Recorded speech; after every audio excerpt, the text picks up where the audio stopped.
sudah berganti malam, sedangkan ia masih betah di atas kasur yang berkutat dengan buku pelajarannya. Dia meninggalkan buku-buku keduanya untuk mandi, bahkan Ian belum makan sampai tadi siang.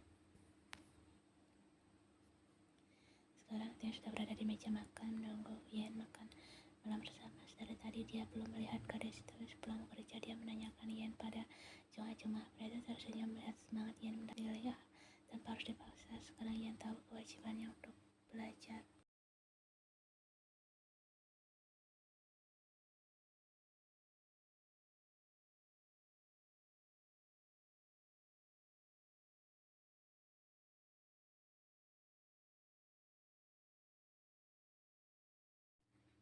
Dari tadi siang Ian belum keluar kamar, bahkan dia tidak makan siang. Dia hanya makan camilan yang aku bawakan tadi siang. Pagi Theo melangkah cepat ke lantai 2. Dia mengetuk pintu kamar Ian sebelum membukanya. "Sunbeam, jangan masuk," ucap Ian. Tangannya memegangi hidungnya yang mengeluarkan cairan merah. Theo yang melihatnya langsung mendekati Ian. Pria itu mengambil tisu di atas nakas dan membersihkan tangan dan wajah Ian. Tampak jelas di wajah Theo.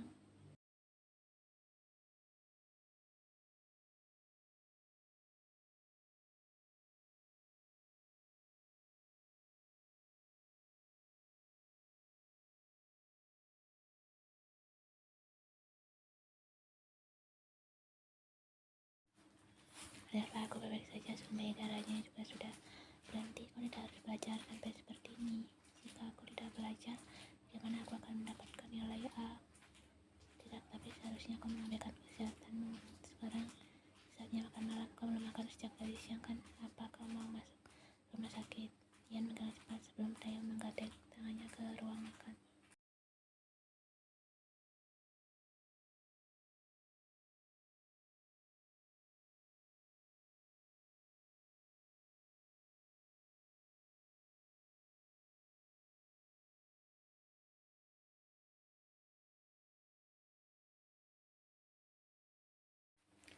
Sunbeam bilang pada jemaah tidak datang besok, biar aku yang membuat sarapan. Theo menatap Ian tajam, tapi kemudian pria itu mendesak pasrah. Tidak ada gunanya berdebat dengan Ian. Gadis itu sungguh keras kepala.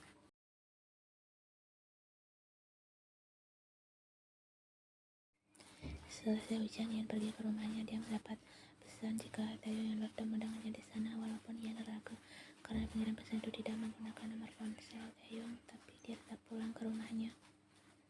Sampainya Ian di rumah, gadis itu langsung masuk ke dalam. Dia sangat merindukan rumahnya. Ian pergi ke dapur untuk membuat ramen. Dia tidak akan menyia-nyiakan kesempatan ini karena dia demi Theo dia tidak bisa makan ramen.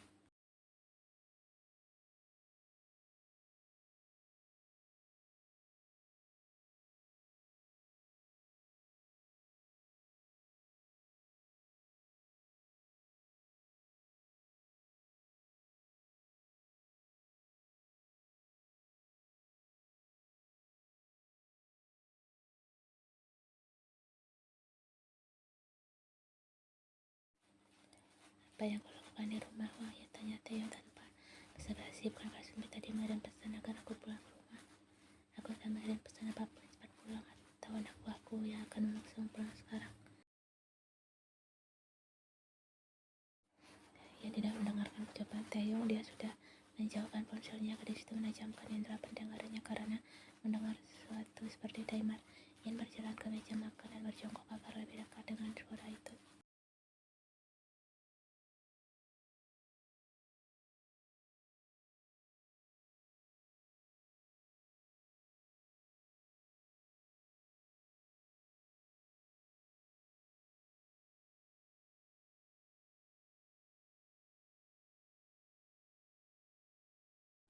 Gadis itu baru sampai di jalan pekarangan rumahnya saat bom itu sudah meledak. Ian masih bisa merasakan efek bom itu hingga dia terjatuh. Meskipun itu hanya bom kecil, tapi mampu membuat rumah Ian hancur dan membuatnya menangis ketakutan.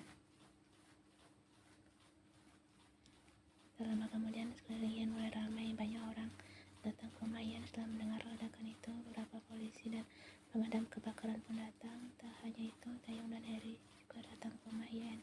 Taeyong dan Harry yang berlapis kurung dan mencari Ian. Gadis itu menangis di dekat mobil ambulans. Saat melihat Taeyong dan Harry di dekatnya, Ian langsung berdiri dan memeluk Henry. Gadis itu menangis di pelukan Henry. Dia tidak akan pedulikan tatapan tajam cemburu pria yang berdiri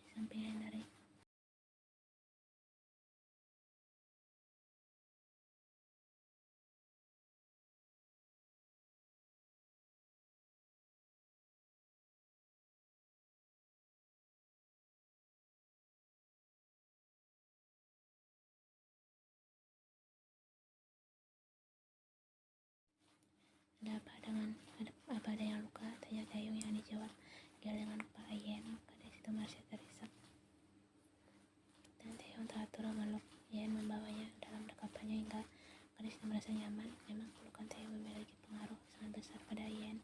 Tubuh gadis itu sudah tak bergetar ketakutan, meskipun sampai sekarang Yen masih terisak.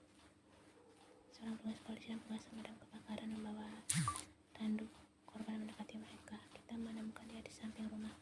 Mungkin ini pelakunya.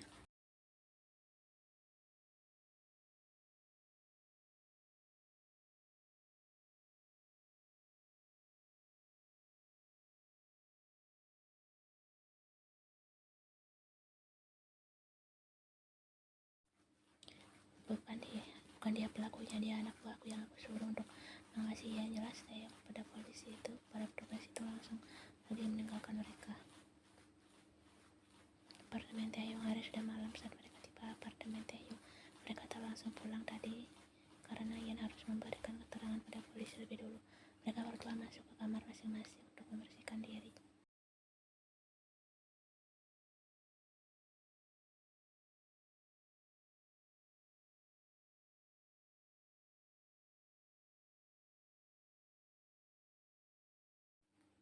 Bagaimana keadaan Yen? Tanya Jung Ajuma khawatir. Dia baik-baik saja. Jika dia baik-baik, Taeyong, aku akan kembali ke rumah sekarang. Ye Kyung sedang sakit. Benarkah aku akan pulang ke rumah besok? Taeyong mengambil nampan yang sudah disiapkan Jung Ajuma dan berjalan ke kamar Yen. Di kamarnya Yen sudah tidur. Gadis itu merasa sangat lelah hari ini. Tubuhnya seperti tak memiliki energi lagi.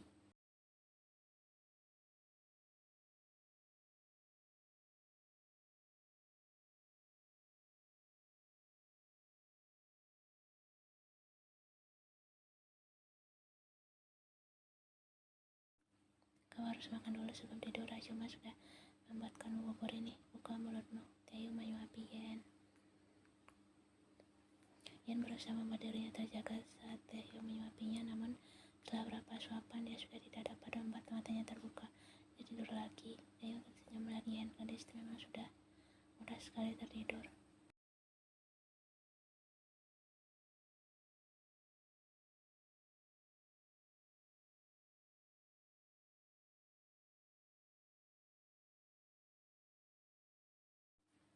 Hari ini Taeyong janji menjemput Yen di kampus. Mengingat kejadian kemarin, Taeyong merasa lebih tenang jika dirinya sendiri yang mengawasi Yen. Dia itu rela merubah jadwal kerjanya demi Yen.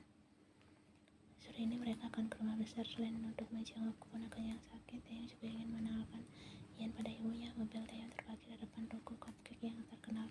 Di sini Taeyong membeli cupcake kesukaan keponakannya itu.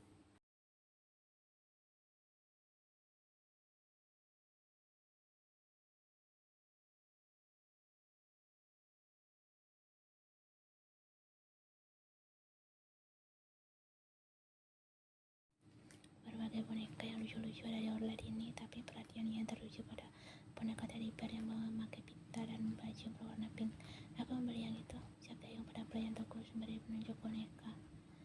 Sunbae, tidak usah, harganya mahal. Bukannya menjawab, Taeyong malah memberikan senyuman untuk Yen.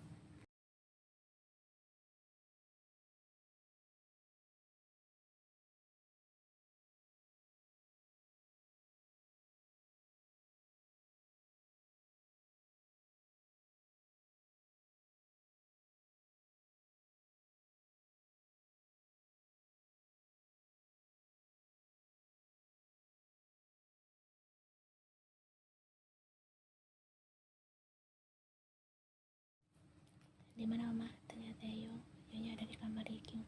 Dia mengangguk dan mengajak Yen ke kamar Ye Kyung dengan ragu. Yen berjalan di samping Taeyong. Dia tidak tahu harus apa saat bertemu dengan ibu Taeyong nanti.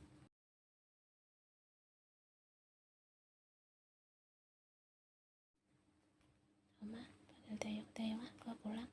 Gimana? Wanita yang melahirkan Taeyong sangat bahagia saat melihat putranya pulang ke rumah. Siapa gadis cantik ini? Saya Huang Yen, pacar Taeyong. Akhirnya Taeyong memiliki kekasih. Kupikir ia akan melajang seumur hidupnya, ucap Clara dengan tawanya. Oni, teriak Ye Kyung dari ranjangnya.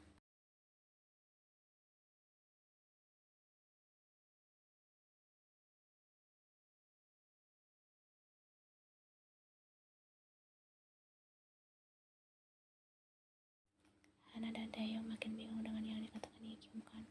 ini pertama kali dia bertemu dengan Yen? Bagaimana bisa Ye Kyung sudah dekat dengan Yen?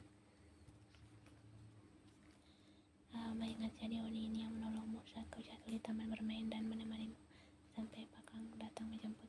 Ye Kyung mengangguk mantap.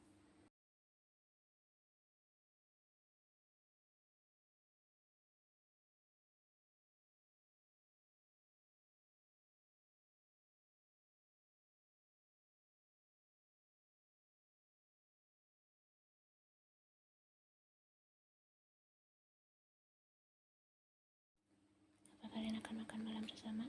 Tanya Hana. Tidak Oma, aku harus menyelesaikan pekerjaanku. Tinggallah di sini sampai makan malam, Taeyong. Aku juga ingin ngobrol dengan Yen. Ucap Hara. Yen atau Taeyong selalu mengatakan mereka harus tinggal sampai makan malam. Tapi bukan Taeyong namanya jika langsung menuruti apa yang dikatakan ibu dan kakaknya. Tidak bisa, Yen juga harus menyelesaikan tesisnya.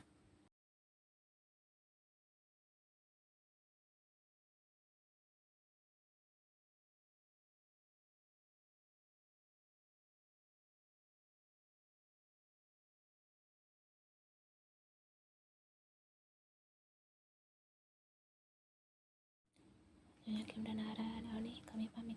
Panggil Manim saja. Ia tersenyum. Keluarga Taeyong sangat baik. Mereka tidak memandang status Yen yang berada di kelas bawah.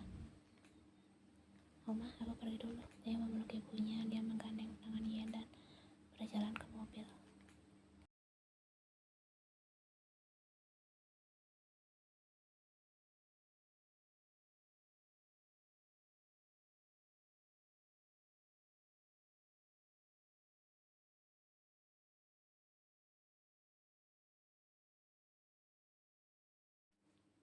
Ponsel Yen bergetar. Ada pesan masuk. Gadis teman seketika mengetahui si pengirim pesan. Berada bertanya pada Yen apa yang diinginkan makan malam. Mereka dalam satu apartemen. Kenapa harus mengirim pesan? Dalam membalas pesan Taeyong, gadis tepat mendatangi Taeyong di ruang kerjanya. Pria itu sedang membaca dokumen di meja kerjanya saat Yen berjalan mendekati Taeyong.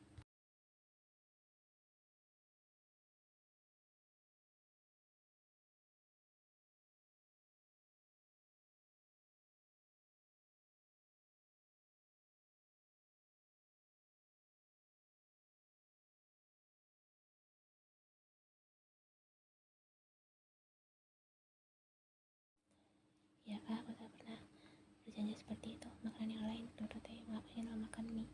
Yen menghentikan ucapannya. Ramen pedas. Selanjutnya, baiklah kita akan memesan pasta. Memesan, kita tidak datang ke restoran. Aku tahu memiliki waktu Yen, tapi Sunbae yang enak dimakan di rumah hanya ramen.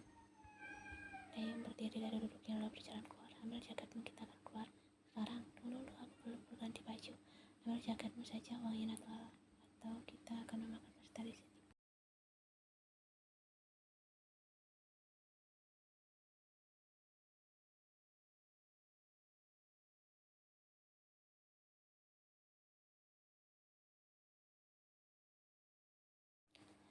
Mereka tidak menggunakan mobil karena di dekat apartemen Taeyong ada restoran pasta. Sampai di sana, Taeyong memesan 2 pasta. Tak lama kemudian, pasta mereka datang. Seperti biasanya, kalangan menyelimuti Taeyong dan Yen saat makan. Tidak ada yang berbicara, hanya terdengar suara musik klasik yang dimainkan musisi yang disewa restoran ini.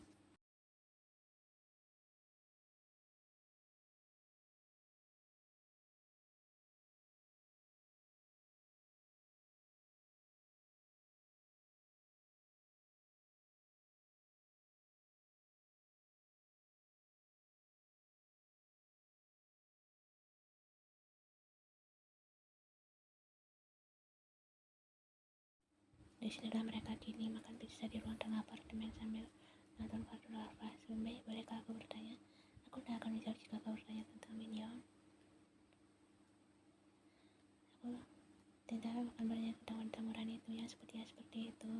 Sunbae sangat menyebalkan. Aku tidak ingin membicarakan dia.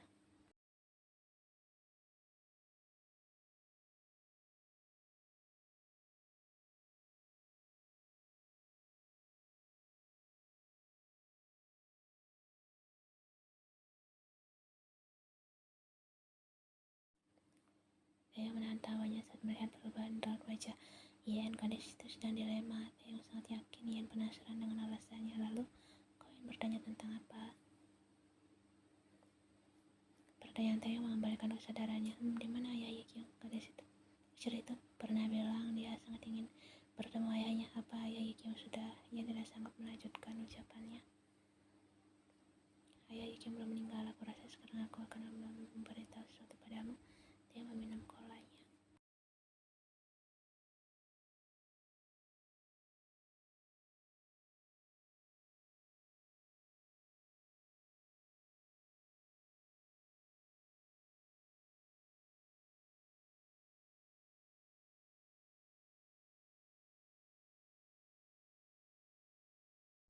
Nuna juga tidak dikenalkan dengan teman-temannya karena dia dianggap Nuna tidak pantas dengan mereka yang pendidikannya di atas. Setiap hari Yara Nuna mengurus Yekyung dan melakukan pekerjaan rumah hingga akhirnya mental Nuna tidak kuat menerima kenyataan dia mengalami depresi.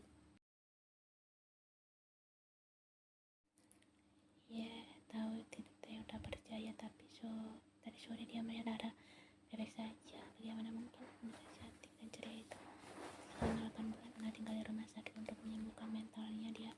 Dan seperti yang kau lihat tadi, dia bahagia menikmati kehidupannya setelah bebas dari suaminya. Sekarang Nuna sedang berusaha meraih gelar masternya. Taeyong memegang tangan Yen di atas meja.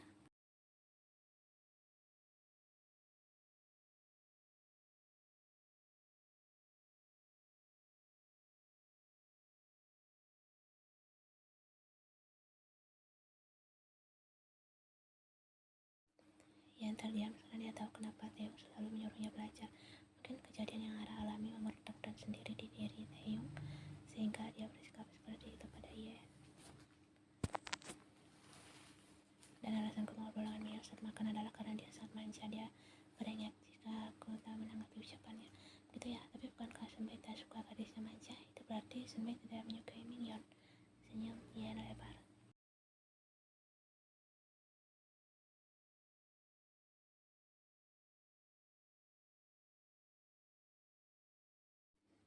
Bukankah kau sudah pernah bilang jika aku mencintaimu? Aku hanya mencintaimu, Huang Yen. Yen melepas genggaman Taeyong, tapi perasaanku pada Sunbae sudah hilang. Dia menatap Yen. Kau tak boleh menyukai pria lain. Kau hanya boleh mencintaiku, Huang Yen.